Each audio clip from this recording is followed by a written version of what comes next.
Shalom à tous, Baruch Hashem. On a l'immense plaisir et mérite de continuer le jardin de la sagesse du Rav Shalom Arush et Yahye, le commentaire sur le conte de Rabbi Nachman du sage et du simple.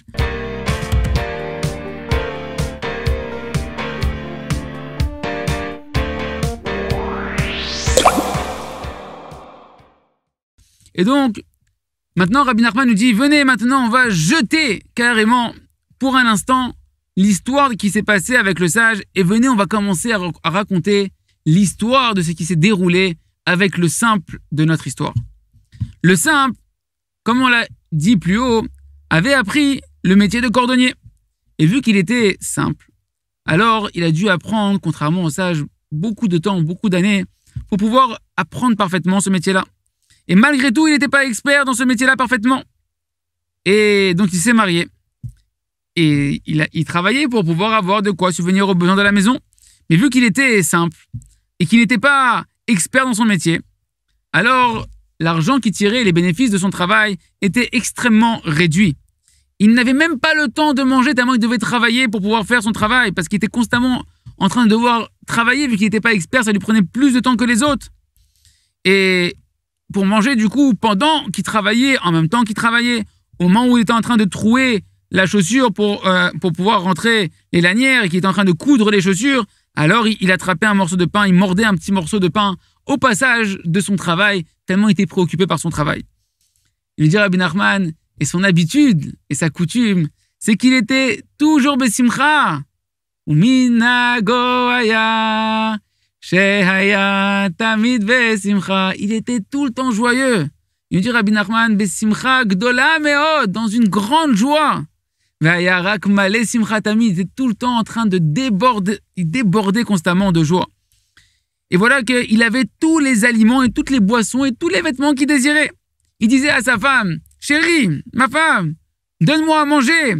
Et voilà qu'elle lui donnait un petit morceau de pain, une petite miche de pain qu'il mangeait. Et après il disait, chérie, donne-moi du bouillon avec des féculents. Et elle n'avait rien d'autre, donc elle lui donnait un petit morceau de pain. Et il mangeait ce morceau de pain et louait ce qu'il était en train de manger en disant combien il est bon, combien il est délicieux ce bouillon. Et alors ensuite il disait à sa femme, chérie, donne-moi de la viande avec des bons plats, etc. Et pour chaque plat qu'il demandait, elle lui donnait encore juste un morceau de pain. Et lui, il se délectait et il louait le plat qu'il était en train de consommer, comme si c'était vraiment le vrai plat qu'il était en train de manger. Et il disait combien il est parfait ce plat, combien il est délicieux ce plat, etc. Il nous dit Rabbi Nachman, et véritablement, il sentait quand il mangeait dans le pain le goût véritablement de chaque plat qu'il avait dit à sa femme qu'il voulait véritablement manger. Tout ça pourquoi? Parce qu'il avait une grande simplicité, une grande foi et une grande joie extraordinaire qui lui donnait cette capacité-là magnifique. Et de la même manière, il disait à sa femme, chérie, amène-moi un peu de bière à boire. Et elle lui donnait de l'eau. Et lui, il louait. Et il disait combien elle est bonne cette bière, combien elle est délicieuse. Donne-moi ensuite, chérie, s'il te plaît, du miel. Et elle n'avait rien d'autre que de l'eau à lui donner. Donc elle lui donnait de l'eau. Et lui, il louait également de la même manière, comme s'il mangeait du miel. Ensuite, il disait, chérie, donne-moi s'il te plaît un bon verre de vin, etc. Et elle lui donnait toujours de l'eau. Et lui, il se délectait et il prenait un plaisir extraordinaire de la boisson qu'il était en train de boire, comme si qu'il buvait la boisson qu'il avait demandé à sa femme. Les amis, on est en train de voir comment un vivait une vie qui était un enfer et comment l'autre, alors qu'il n'avait aucune raison d'être heureux, pourtant vivait une vie extrêmement heureuse. Et on verra, Bat Hashem, ensemble dans la suite de l'histoire, quels sont les secrets qui font que chacun d'entre nous, on puisse arriver à vivre une vie aussi heureuse, Bat Hashem, comme le Tam. À très bientôt.